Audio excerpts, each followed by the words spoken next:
ಶ್ರೀ ಗುರುಭ್ಯೋ ನಮಃ. ಮೊದಲಿಗೆ ಗುರುಗಳ ಪಾದಗಳಿಗೆ ನಮಸ್ಕರಿಸುತ್ತಾ, ನನ್ನ ಹೆಸರು ರಂಗಸ್ವಾಮಿ, ನಾಡಿ ಜ್ಯೋತಿಷ್ಯದ ವಿದ್ಯಾರ್ಥಿಯಾಗಿದ್ದೇನೆ.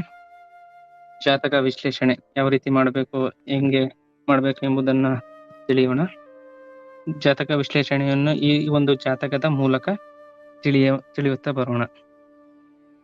ಮೊದಲಿಗೆ ಈ ಜಾತಕದದ್ದು 2ನೇ ಜನ್ಮ ಆಗಿದೆ ಅಂತ ಹೇಳ್ಬೋದು. ಅಂತಂದ್ರೆ ಜಾತಕರಿಗೆ ಯಾವುದಾದ್ರೂ ಒಂದು ವಿಷಯದ ಬಗ್ಗೆ ಹೇಳ್ಬೇಕು ಅಂತಂದ್ರೆ ಹಲವಾರು ಉದಾಹರಣೆಗಳು ಕೊಟ್ಕೊಂಡು ಹೇಳ್ಬೋದು. ಫೇಸ್ ಟು ಫೇಸ್ ಡೈರೆಕ್ಟ್ ಆಗಿ ಈ ರೀತಿ ವಿಚಾರಗಳಿದೆ ಅಂತಂದ್ರೆ ಅದ್ರ ಬಗ್ಗೆ ಹೇಳಿದ್ರೆ ಅವ್ರಿಗೆ ಅರ್ಥ ಆಗಲ್ಲ. ಕೆಲವೊಂದು ಪಿಕ್ಚರ್ ಕೂಡ ಕೊಟ್ಟು ಅರ್ಥ ಮಾಡಿಸ್ಬೇಕಾಗತ್ತೆ. ಆ ರೀತಿ ಮನಸ್ಥಿತಿ ಉಳ್ಳವರಾಗಿರ್ತಾರೆ ಇವರು. ನೆಕ್ಸ್ಟ್, ಇವರಿಗೆ ಭೂತತ್ವವು ಜಾಸ್ತಿ ಇರುವುದರಿಂದ ತಾಳ್ಮೆ ಅನ್ನೋದು ಕೂಡ ಹುಟ್ಟಿನಿಂದಲೇ ಬಂದಿರುತ್ತೆ. ಇವರ ಬಳಿ ಹಲವಾರು ವಿಚಾರಗಳು ಕೂಡ ಇರುತ್ತೆ. ಇವರ ಶಕ್ತಿ ಸಾಮರ್ಥ್ಯವನ್ನು ಸರಿಯಾಗಿ ಉಪಯೋಗಿಸಿಕೊಂಡರೆ ತುಂಬಾ ಯಶಸ್ವಿಯಾಗಿ ಜೀವನವನ್ನ ಸಾಗಿಸಬಹುದು ಎಂದು ಹೇಳಬಹುದಾಗಿದೆ. ಮತ್ತೆ ಕೌಟುಂಬಿಕ ಜೀವನದಲ್ಲೂ ಕೂಡ ತುಂಬಾ ಚೆನ್ನಾಗಿರ್ತಾರೆ. ಹೊಸ ವಿಷಯದಲ್ಲಿ ಕಲಿಕೆಯಲ್ಲಿ ಮುಂದೆ ಇರ್ತಾರೆ ಎಂದು ಹೇಳಬಹುದಾಗಿದೆ. ಮತ್ತೆ ಇವರಿಗೆ ಸಾತ್ವಿಕ ಗುಣ ಕೂಡ ಜಾಸ್ತಿ ಇರೋದ್ರಿಂದ ವ್ಯಕ್ತಿಗಳ ಜೊತೆಗೆ ಬೆರೆಯುವುದಿಲ್ಲ ಸರಿಗೆ. ಅಂತಂದ್ರೆ ಯಾವ್ದಾದ್ರು ಕೆಲಸ ಇತ್ತು ಅಂತಂದ್ರೆ, ಇವಾಗ ನಾನಾಯ್ತು, ನನ್ನ ಕೆಲಸ ಆಯ್ತು, ಸುಮ್ನೆ ಅನಗತ್ಯವಾದಂತಹ ಮಾತುಗಳನ್ನು ಬೇರೆಯವ್ರ ಜೊತೆಲೆ ಆಡಕ್ ಹೋಗಲ್ಲ. ಅವ್ರಾಯ್ತು, ಅವ್ರ ಕೆಲಸ ಆಯ್ತು. ಫ್ರೀ ಇದ್ದಾಗ ಇವರ ಕೆಲಸ ಕಾರ್ಯಗಳನ್ನ ಯಾವಾಗ್ಲೂ ಕೂಡ ಜ್ಞಾನವನ್ನು ಪಡೆದುಕೊಳ್ಳಲು ಕೂಡ ಪ್ರಯತ್ನಿಸುತ್ತಾರೆ ಅಂತ ಹೇಳಬಹುದಾಗಿದೆ.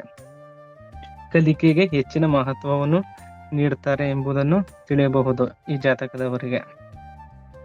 ಮತ್ತೆ ಕೆಲವೊಂದು ಸಲ ತಪ್ಪು ನಿರ್ಧಾರಗಳು ಏನಾದ್ರು ತಪ್ಪು ಆದರೂ ಕೂಡ ಅದನ್ನ ಯಾರಾದ್ರೂ ಹೇಳಿದ್ರೆ, ಗುರು ಹಿರಿಯರಾಗಿರ್ಬೋದು, ತಂದೆ ತಾಯಿ ಆಗಿರ್ಬೋದು, ಹೇಳಿದ್ರೆ ಅದನ್ನ ಅಲ್ಲೇನೆ ಸರಿ ಮಾಡ್ಕೊಳ್ಳುವಂತಹ ಒಂದು ಮನಸ್ಥಿತಿಯನ್ನು ಹೊಂದಿರ್ತಾರೆ ಅಂತ ಹೇಳ್ಬಹುದು. ಇನ್ನು ಇವ್ರದ್ದು ಜಾತಕದ ಪ್ರಕಾರ ಮರೆವು ವಿಚಾರ ಯಾವ ರೀತಿ ಇದೆ ಎಂದು ನೋಡೋಣ. ಅಂತಂದ್ರೆ ಕೆಲವು ಟೈಮಲ್ಲಿ ಯಾವ್ದಾದ್ರು ಮಾತನ್ನ ತಗೊಂಡಿರ್ತಾರೆ, ಮಾತಿಗೆ ತಪ್ಪಿ ನಡೆಯುತ್ತಾರೆ ಎಂದು ಹೇಳಬಹುದು. ಫಾರ್ ಎಕ್ಸಾಂಪಲ್, ಯಾವ ವಿಚಾರದಲ್ಲಿ ಅಂತಂದ್ರೆ ಯಾವ್ದಾದ್ರು ವಸ್ತು, ವ್ಯಕ್ತಿ ವಿಷಯದಲ್ಲಾಗಿರ್ಬೋದು. ಇವಾಗ ಒಂದು ಫಂಕ್ಷನ್ ಇರುತ್ತೆ, ಅಲ್ಲಿಗೆ ಇನ್ವೈಟ್ ಮಾಡಿರ್ತಾರೆ, ರಿಲೇಷನ್ ಆ ಟೈಮ್ಗೆ ಇವರು ಹೋಗದೆ ಇರ್ಬೋದು. ಆ ರೀತಿ ಒಂದು. ನೆಕ್ಸ್ಟ್, ದುಡ್ಡಿನ ವಿಚಾರದಲ್ಲೂ ಕೂಡ ಮರವನ್ನ ಇಟ್ಕೋತು ಅಂತಂದ್ರೆ ಆರ್ಥಿಕವಾಗಿ ನಷ್ಟವನ್ನು ಎದುರಿಸ್ತಾರೆ ಅಂತ ಹೇಳಬಹುದಾಗಿದೆ. ಮತ್ತೆ ಇವರ ಅದೃಷ್ಟ ಯಾವ ರೀತಿ ಈ ಜಾತಕದಲ್ಲಿ ಅದೃಷ್ಟ ಇದೆ ಎಂಬುದನ್ನು ಕೂಡ ನೋಡೋಣ. ಇವರು ಹುಟ್ಟಿನಿಂದ ಬಡತನದ ಕುಟುಂಬದಲ್ಲಿ ಹುಟ್ಟಿರುತ್ತಾರೆ. ಮತ್ತೆ ಜೊತೆಗೆ ತುಂಬಾ ಭಾಗ್ಯವನ್ನು ತಂದಿರುತ್ತಾರೆ ಎಂದು ಹೇಳಬಹುದಾಗಿದೆ. ಚಿಕ್ಕ ವಯಸ್ಸಿನಿಂದಲೂ ಕೂಡ ಹಂತವಾಗಿ ಎಲ್ಲ ಕಡೆನೂ ಗೆದ್ದುಕೊಂಡು ಬರ್ತಾ ಇರ್ತಾರೆ. ಕಡಿಮೆ ವಯಸ್ಸಿನಲ್ಲಿ ದೊಡ್ಡ ಸಾಧನೆ ಮಾಡುತ್ತಾರೆ ಎಂದು ಹೇಳಬಹುದಾಗಿದೆ. ಮತ್ತೆ ದುರದೃಷ್ಟ ಇವರಿಗೆ ಯಾರಿಂದ ಬರುತ್ತದೆ ಎಂಬುದನ್ನು ಕೂಡ ತಿಳಿಯೋಣ. ಸ್ನೇಹಿತರಿಂದ ಆಗಿರ್ಬೋದು, ಮತ್ತೆ ಸೋದರ ಮಾವನಿಂದ ಈ ಜಾತಕರಿಗೆ ದುರದೃಷ್ಟ ಅನ್ನೋದು ಬರುತ್ತೆ. ಆವಾಗ ಸ್ನೇಹಿತರಿಂದ ದೂರ ಇರ್ಬೇಕಾಗುತ್ತೆ. ಮತ್ತೆ ಸೋದರ ಮಾವ ಇವ್ರ ಕಡೆಯಿಂದನೂ ದೂರ ಇರುವುದು ಬೆಸ್ಟ್. ಮತ್ತೆ ಇನ್ನೊಂದು ಪ್ರಶ್ನೆ ಏನಂತಂದ್ರೆ, ಈ ಜಾತಕರಿಗೆ ಒಂದು ರೀತಿ ಭಯ ಅನ್ನೋದು ಇರುತ್ತೆ. ಯಾವ ರೀತಿ ಅಂತಂದ್ರೆ ನೋಡೋಣ. ಇವರು ಯಾವ್ದಾದ್ರು ಒಂದು ಕೆಲಸ ಆಗಿರ್ಬೋದು ಅಥವಾ ಉದ್ಯೋಗ ಆಗಿರ್ಬೋದು, ಎರಡು ಒಂದೇ ಕೆಲಸದಲ್ಲಿ ವೃತ್ತಿಯಲ್ಲಿ ಕೆಲಸ ಮಾಡುವಾಗ ಆ ಟೈಮಲ್ಲಿ ಏನಾದ್ರು ವಿಚಾರಗಳು ಮತ್ತೆ ವ್ಯಕ್ತಿಗಳು ಏನಾದ್ರು ಬದಲಾವಣೆ ಆಯ್ತು ಅಂತ ಅಂದಾಗ, ಕೆಲಸ ಬದಲಾವಣೆ ಆದಾಗ ಅದರಲ್ಲೂ ಕೂಡ ತುಂಬಾ ಭಯ ಪಡ್ತಾರೆ. ಅಕಸ್ಮಾತ್ ವ್ಯಕ್ತಿಗಳು ಇವಾಗ ಜೊತೆಗೆ ಚೆನ್ನಾಗಿರ್ತಾರೆ, ಇನ್ನೊಂದು 10 ನಿಮಿಷ ಏನಾದ್ರು ಬದಲಾವಣೆ ಉಲ್ಟಾ ರೀತಿ ಮಾತಾಡಿದಾಗ್ಲೂ ಕೂಡ ಇವ್ರಿಗೆ ಭಯ ಅನ್ನೋದು ಉಂಟಾಗತ್ತೆ. ಇದರಿಂದ ಅವ್ರಿಗೆ ಮಾನಸಿಕವಾಗಿ ಸ್ವಲ್ಪ ಹಿಂಸೆಯಾಗಿ ಅಸ್ಥಿರತೆಯನ್ನ ಹೊಂದ್ಬಿಟ್ಟು ನೆಕ್ಸ್ಟ್ ಹಣವನ್ನು ಕಳೆದುಕೊಳ್ಳುವಂತಹ ಸಂದರ್ಭನೂ ಕೂಡ ಈ ಒಂದು ವಿಚಾರದಲ್ಲಿ ನೋಡಬಹುದಾಗಿದೆ. ಮತ್ತೆ ಈ ಜಾತಕರು ಯಾವುದರ ಹಿಂದೆ ಹೋಗುತ್ತಾರೆ ಎಂಬುದನ್ನು ನೋಡೋಣ. ಈ ಗೌರವ, ಮಾನ ಮರ್ಯಾದೆ ಅನ್ನುವುದರಿಂದ ಹೋಗ್ತಾರೆ. ಈ ಸಮಾಜದಲ್ಲಿ ನಾನು ಹೇಗಿರ್ಬೇಕು, ಯಾವ ರೀತಿ ಇರ್ಬೇಕು ಎಂಬುದರ ಬಗ್ಗೆ, ಒಂದು ಸಮಾಜದಲ್ಲಿ ನನ್ನ ಹೆಸರು ಎಲ್ಲ ಕಡೆ ಬರಬೇಕು, ನನ್ಗೆ ಎಲ್ಲರೂ ಗೌರವ ಕೊಡ್ಬೇಕು ಅಂತ ಅದರಿಂದ ಹೋಗ್ತಾರೆ ಹೊರತು ಯಾವುದೇ ರೀತಿ ಕೆಟ್ಟ ದಾರಿಯನ್ನು ಹಿಡಿಯೋದಿಲ್ಲ ಎಂದು ಹೇಳಬಹುದಾಗಿದೆ. ಮತ್ತೆ ಇನ್ನೊಂದು ವಿಚಾರ ಅಂತಂದ್ರೆ, ಮನೆಗಳನ್ನು ತಗೊಳ್ಬೇಕು, ಕಟ್ಟಬೇಕು, ವಾಹನಗಳನ್ನು ಖರೀದಿ ಮಾಡ್ಬೇಕು ಎನ್ನುವಂತಹ ಆಸೆನೂ ಕೂಡ ಇರುತ್ತೆ. ಅದರಿಂದನೂ ಕೂಡ ಹೋಗ್ತಾರೆ.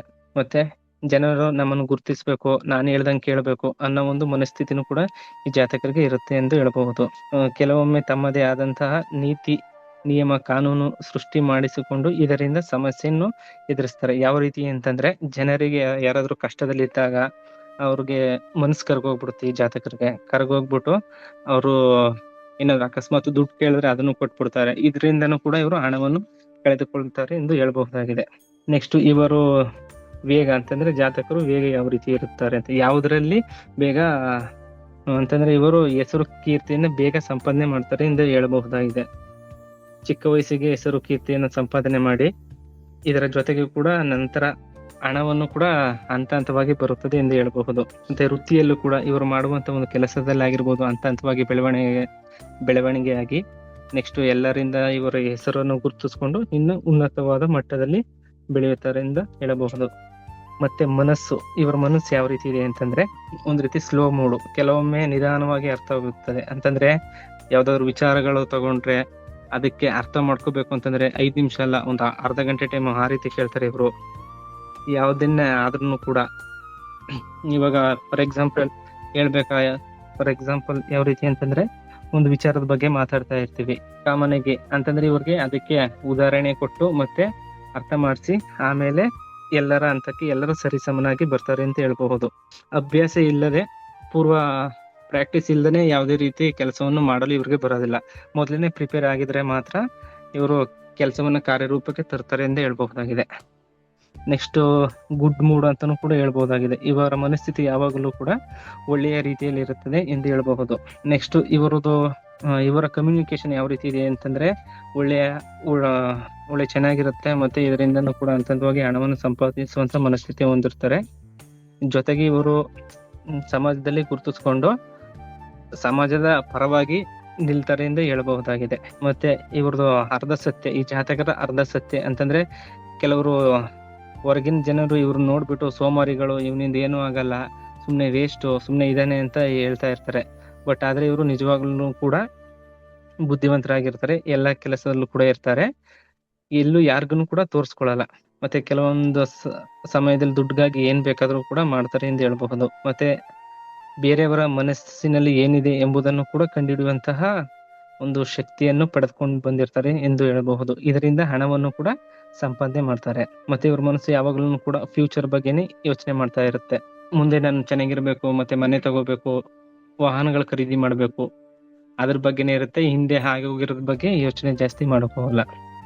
ಮತ್ತೆ ಇವ್ರಿಗೆ ಗುರಿ ಇದೆಯಾ ಇಲ್ಲವಾ ಎಂಬುದು ಮತ್ತೊಂದು ಪ್ರಶ್ನೆ. ಆದ್ರೆ ಈ ಜಾತಕರಿಗೆ ಉತ್ತಮವಾದ ಗುರಿನೂ ಕೂಡ ಇರುತ್ತೆ. ಅದನ್ನ ಫುಲ್ಫಿಲ್ ಮಾಡ್ಕೊಳ್ಳುವಂತ ಸಾಮರ್ಥ್ಯನೂ ಕೂಡ ಇರುತ್ತೆ ಎಂದು ಹೇಳಬಹುದಾಗಿದೆ. ಗುರಿಯನ್ನ ಸಾಧಿಸಿ ಮತ್ತೆ ಇದರಿಂದ ನೇಮ್ ಅಂಡ್ ಫೇಮ್ ಆಗಿ ಮತ್ತೆ ಅದ್ರ ಜೊತೆಗೆ ಹಣವನ್ನು ಸಂಪಾದನೆ ಮಾಡ್ತಾರೆ ಎಂದು ಹೇಳಬಹುದಾಗಿದೆ. ಮತ್ತೆ ಇವರ ಹಣಕಾಸಿನ ಸಮಸ್ಯೆಗಳು ಏನಕ್ಕೆ ಬರುತ್ತೆ ಅಂತಂದ್ರೆ ಇವರು ಇಂದಿನ ಜೀವನದಲ್ಲಿ ಯಾವ್ದಾದ್ರು ಒಂದು ಘಟನೆ ನಡೆದಿರುತ್ತೆ. ಇವಾಗ ದುಡ್ಡು ಯಾವ್ದೋ ಬರ್ತಾ ಇರುತ್ತೆ, ಅದು ಸ್ಟಾಪ್ ಆಗೋಗಿರುತ್ತೆ, ಬೇರೆ ವ್ಯಕ್ತಿಗಳಿಗೆ ಹೋಗ್ಬಿಟ್ಟಿರುತ್ತೆ. ಅದರಿಂದ ನನ್ಗೆ ದುಡ್ಡು ಬರ್ಲಿಲ್ವಲ್ಲ ಅಂತ ಅದೇ ಯೋಚನೆ ಮಾಡ್ತಾ ಮತ್ತೆ ಇನ್ನು ಕೂಡ ಹೆಲ್ತ್ಗೂ ಕೂಡ ಪ್ರಾಬ್ಲಮ್ ಆಗುತ್ತೆ. ಮತ್ತೆ ಅದರಿಂದ ಹೆಲ್ತ್ ಪ್ರಾಬ್ಲಮ್ ಆದ್ಮೇಲೆ ಇನ್ನು ಕೂಡ ಆಸ್ಪತ್ರೆ ತಗೊಂಡೋಗಿ ದುಡ್ಡು ಸುರಿತಾರೆ ಎಂದು ಹೇಳಬಹುದಾಗಿದೆ. ನೆಕ್ಸ್ಟ್ ಸಮಸ್ಯೆಗಳು ಕೂಡ ಇವ್ರಿಗೆ ಸ್ನೇಹಿತರಿಂದಲೇ ಕೂಡ ಬರುತ್ತೆ ಎಂದು ಹೇಳಬಹುದಾಗಿದೆ. ಮತ್ತೆ ಇವ್ರಿಗೆ ಯಾವ ರೀತಿ ಯಾವುದರಲ್ಲಿ ಜಯ ಸಿಗುತ್ತೆ ಅಂತಂದ್ರೆ ಇವರು ಅನ್ನದಾನ ಮಾಡಿದರೆ ಇವ್ರಿಗೆ ಯಶಸ್ವಿ ಆಗ್ತಾರೆ ಎಂದು ಹೇಳಬಹುದಾಗಿದೆ. ನೆಕ್ಸ್ಟ್ ಯೋಗಗಳು, ಈ ಜಾತಕರಿಗೆ ಯಾವ ರೀತಿ ಯೋಗಗಳಿದೆ ಎಂಬುದನ್ನು ನೋಡೋಣ. ಜೀವ ಕರ್ಮ ಯೋಗ ಇದೆ ಎಂದು ಹೇಳಬಹುದಾಗಿದೆ ಇವರಿಗೆ. ಅಂತಂದ್ರೆ ಜೀವಕರ್ಮ ಯೋಗ ಅಂತಂದ್ರೆ ವೃತ್ತಿ ಜೀವನದಲ್ಲಿ ಯಾವ್ದಾದ್ರು ಒಂದು ಕೆಲಸಕ್ಕೆ ಸೀಮಿತ ಆಗಿತ್ತು ಅಂತಂದ್ರೆ ಅದಕ್ಕೆ ಸಂಬಂಧಪಟ್ಟಂಗೆ ದೊಡ್ಡ ಮಟ್ಟಕ್ಕೆ ಯಶಸ್ಸನ್ನು ಗಳಿಸ್ತಾರೆ ಎಂದು ಹೇಳಬಹುದಾಗಿದೆ. ಅದೊಂದೇ ಕೆಲಸಕ್ಕೆ ಸೀಮಿತ ಆಗಿ ಬೇರೆ ಯಾವುದೇ ಕೆಲಸಕ್ಕೂ ಕೂಡ ಹೋಗದೆ ಇದ್ರೆ ಆರಾಮಾಗಿ ಅದರಲ್ಲಿ ಹೆಸರು ಕೀರ್ತಿ ಸಂಪಾದನೆ ಮಾಡಿ ಮುಂದೆ ಫ್ಯೂಚರ್ ಇನ್ನ ಚೆನ್ನಾಗಿರ್ತಾರೆ ಎಂದು ಹೇಳಬಹುದು. ನೆಕ್ಸ್ಟ್ ಜೀವಾತ್ಮ ಯೋಗ ಅನ್ನೋದು ಕೂಡ ಬರುತ್ತೆ. ಯಾವ ರೀತಿ ಅಂತಂದ್ರೆ ಇವರು ಆತ್ಮಜ್ಞಾನ ಮತ್ತೆ ಮೋಕ್ಷ, ಆತ್ಮ ಸುಖ ಪ್ರಾಪ್ತಿಯಾಗುತ್ತದೆ, ಮತ್ತೆ ನೆಮ್ಮದಿ ಜೀವನವನ್ನು ಸಾಗಿಸ್ತಾರೆ ಎಂದು ಹೇಳಬಹುದು. ಪ್ರಪಂಚದ ಬಗ್ಗೆ ಉನ್ನತವಾದ ಆಸಕ್ತಿನೂ ಇರುತ್ತೆ, ಕೆಲವೊಂದು ಸಲ ಅನಾಸಕ್ತಿನೂ ಕೂಡ ಇರುತ್ತೆ. ಒಂದು ಟೈಮ್ಗೆ ಎಲ್ಲರ ಕುಟುಂಬದವ್ರ ಜೊತೆಲಿ ಇರ್ಬೇಕು ಅಂತ ಅನ್ಕೋತಾರೆ, ಮತ್ತೆ ಇನ್ನೊಂದ್ಸರಿ ಕುಟುಂಬನೇ ಬೇಡ, ನಾನು ಏಕಾಂತವಾಗಿರ್ಬೇಕು ಅನ್ನೋ ಮನಸ್ಥಿತಿನೂ ಕೂಡ ಇರುತ್ತದೆ. ಆಸಕ್ತಿ ಮತ್ತೆ ಅನಾಸಕ್ತಿನೂ ಕೂಡ ಇರುತ್ತೆ ಎಂದು ಹೇಳಬಹುದಾಗಿದೆ. ಮತ್ತೆ ಆಧ್ಯಾತ್ಮಿಕವಾಗಿ ಆಂತರಿಕವಾಗಿ ಉನ್ನತ ಮಟ್ಟವನ್ನು ತಲುಪ್ತಾರೆ ಎಂತನೂ ಕೂಡ ಹೇಳ್ಬಹುದಾಗಿದೆ. ಆಂತರಿಕ ಸಾಮ್ರಾಜ್ಯವನ್ನು ಕಟ್ಟುವಂತಹ ಒಂದು ಯೋಗವನ್ನು ಪಡ್ಕೊಂಡು ಬಂದಿರ್ತಾರೆ ಎಂದು ಹೇಳ್ಬಹುದಾಗಿದೆ. ಮತ್ತೆ ಇನ್ನೊಂದು ಸಂಕಲ್ಪ ಸಿದ್ಧಿ ಯೋಗ ಅಂತ ಹೇಳ್ಬಹುದು. ಯಾವ ರೀತಿ ಅಂತಂದ್ರೆ ಇವ್ರು ಯಾವ್ದಾದ್ರು ಒಂದು ಸಂಕಲ್ಪ, ದೊಡ್ಡ ಸಂಕಲ್ಪ ಇಟ್ಕೋತು ಅಂತಂದ್ರೆ ಪಾಸಿಟಿವ್ ಇಟ್ಕೋತು ಅಂತಂದ್ರೆ ಪಾಸಿಟಿವ್ ಆಗುತ್ತೆ. ನೆಗೆಟಿವ್ ಸಂಕಲ್ಪ ಇಟ್ಕೋತು ಅಂತಂದ್ರೆ ಅದು ನೆಗೆಟಿವ್ ನಡೆಯುತ್ತೆ. ಆ ರೀತಿ ಅಂತಂದ್ರೆ ಇವರು ಯಾವಾಗ್ಲೂ ಕೂಡ ಪಾಸಿಟಿವ್ ಬಗ್ಗೆನೇ ಯೋಚನೆ ಮಾಡ್ಬೇಕೆಂದು ಹೇಳ್ಬಹುದಾಗಿದೆ.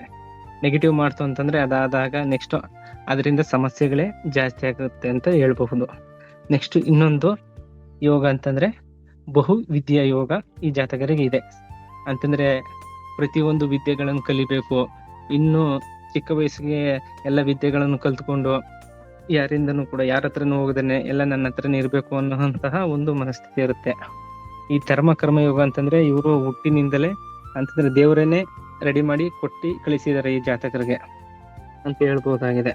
ಮತ್ತೆ ಇವರು ಅದೃಷ್ಟ, ಇವ್ರು ಯಾವಾಗ್ಲೂ ಚಿನ್ನವನ್ನು ಧರಿಸ್ಕೊಂಡ್ರೆ ಅದೃಷ್ಟವನ್ನು ತಂದು ಕೊಡುತ್ತೆ. ಮತ್ತೆ ದಾರಿದ್ರ್ಯನು ಕೂಡ ಈ ಜಾತಕರಿಗೆ ಚಿನ್ನ ಹಾಕೊಂಡಾಗ ನಿವಾರಣೆಯಾಗುತ್ತದೆ ಎಂದು ಹೇಳ್ಬಹುದು. ನೆಕ್ಸ್ಟ್ ಹಣದ ಬಗ್ಗೆ ಇವರ ಮನಸ್ಥಿತಿ ಯಾವ ರೀತಿ ಇದೆ ಅಂತ ನೋಡೋಣ. ಇವರು ಯಾವಾಗ್ಲೂ ಹಣವನ್ನ ಸೆಕ್ಯೂರ್ ಆಗಿ ಇಡಬೇಕೆನ್ನುವಂತ ಮನಸ್ಥಿತಿಯನ್ನು ಹೊಂದಿರುತ್ತಾರೆ. ಹೆಚ್ಚು ಹಣವನ್ನು ಉಳಿತಾಯ ಮಾಡ್ಬೇಕು, ಮತ್ತೆ ಮುಂದೆ ಫ್ಯೂಚರ್ಗೆ ಹಣ ಇರ್ಬೇಕು ಅಂತ ಅನ್ಕೋತಾರೆ. ಮತ್ತೆ ಹಣವನ್ನು ನಿಧಾನವಾಗಿ ಸಂಪಾದನೆ ಮಾಡಿದ್ರು ಕೂಡ ಅದು ಒಳ್ಳೆ ದಾರಿಯಲ್ಲಿ ಇರ್ಬೇಕು ಅಂತಾನೂ ಕೂಡ ಇವ್ರ ಆಲೋಚನೆ ಇರುತ್ತೆ. ನೆಕ್ಸ್ಟ್ ಗೌರವ ಪ್ರತಿಷ್ಠೆಯಾಗಿ ಇದರಿಂದ ನಾನು ಹಣವನ್ನು ಪಡ್ಕೋಬೇಕು, ಯಾವುದೇ ಜನರಿಗೆ ಮೋಸ ಮಾಡಬಾರ್ದು ಅನ್ನುವಂತಹ ಒಂದು ಮನಸ್ಥಿತಿಯನ್ನು ಇಟ್ಕೊಂಡಿರ್ತಾರೆ ಎಂದು ಹೇಳ್ಬಹುದಾಗಿದೆ.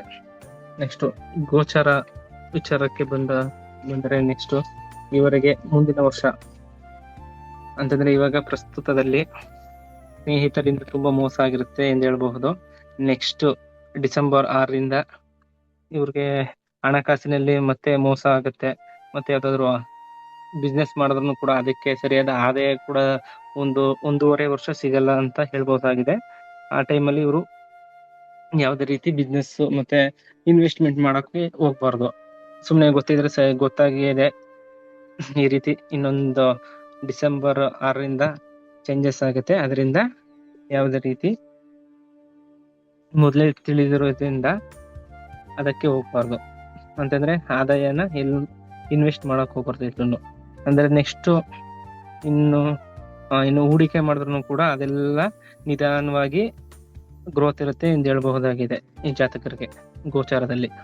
ಮತ್ತೆ ಇವರು ನೆಕ್ಸ್ಟ್ ಯಾವ ರೀತಿ ಇರ್ತಾರೆ ಅಂತಂದ್ರೆ ಡಿಸೆಂಬರ್ 6 ಮೇಲೆ ಇವ್ರ ಮನಸ್ಸು ಯಾವ ರೀತಿ ಇದೆ ಅಂತ ನೋಡೋಣ. ನಾನೇನಾದ್ರೂ ಸತ್ತೋದ್ರೆ ಎಂಬ ಭಯ ಇರುತ್ತೆ.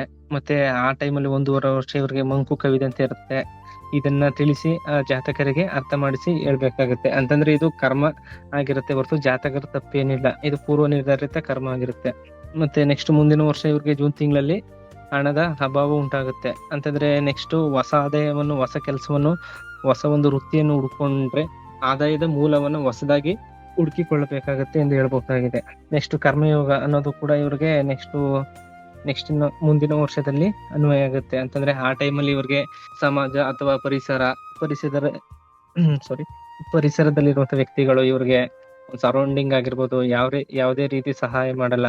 ಅದರಿಂದ ಅವಾಗ್ಲೂ ಕೂಡ ಇವರು ಸಮಸ್ಯೆಯನ್ನು ಎದುರಿಸಬೇಕಾಗುತ್ತೆ ಎಂದು ಹೇಳ್ಬಹುದಾಗಿದೆ. ಮತ್ತೆ ಇವರು ಹಣವನ್ನು ಯಾವ ರೀತಿ ದ್ವಿಗುಣ ಮಾಡಿಕೊಳ್ಳಬಹುದು ಎಂಬುದನ್ನು ನೋಡೋಣ. ಯಾರಿಗಾದ್ರು ಅಂತಂದ್ರೆ ಇವಾಗ ಅವ್ರ ಮನೆಯಲ್ಲಿ ಆಗಿರ್ಬೋದು ಅಥವಾ ಹೊರಗಡೆ ಜನತೆಗೆ ಆಗಿರಬಹುದು, ಇವರು ಹೆಚ್ಚಾಗಿ ಅವ್ರಿಗೆ ಕೇರಿಂಗು, ಪ್ಯಾಂಪರಿಂಗ್, ನರ್ಚರಿಂಗ್ ಮಾಡಿದಾಗ ಅದರಿಂದ ಹಣ ದ್ವಿಗುಣ ಆಗುತ್ತೆ ಎಂದು ಹೇಳಬಹುದು. ಮತ್ತೆ ಇನ್ನೊಂದು ಏನಂತಂದ್ರೆ ಇವರು ಯಾವ ಒಂದು ವೃತ್ತಿಯನ್ನು ಮಾಡ್ತಾ ಇದ್ರೆ ಅದೇ ವೃತ್ತಿಯಲ್ಲಿ ಹಳೆಯದು ಅಂತಂದ್ರೆ ಇವ್ರ ತಂದೆ ಯಾವ ವೃತ್ತಿ ಮಾಡ್ತಾ ಇದ್ದಾರೋ ಅದಕ್ಕೆ ಅನುಗುಣವಾಗಿ ಹಳೆಯ ವೃತ್ತಿಯನ್ನು ಮಾಡಿಕೊಂಡು ಅದನ್ನೇ ವಿಶೇಷವಾಗಿ ಮಾಡ್ತು ಅಂತಂದ್ರೆ ಇವರ ದ್ರವ್ಯ ದ್ವಿಗುಣ ಆಗುತ್ತೆ ಎಂದು ಹೇಳಬಹುದಾಗಿದೆ. ಇದಿಷ್ಟು ಈ ದಿನದ ವಿಚಾರವಾಗಿದೆ. ಗುರುಗಳಿಗೆ ನನ್ನ ಧನ್ಯವಾದಗಳು.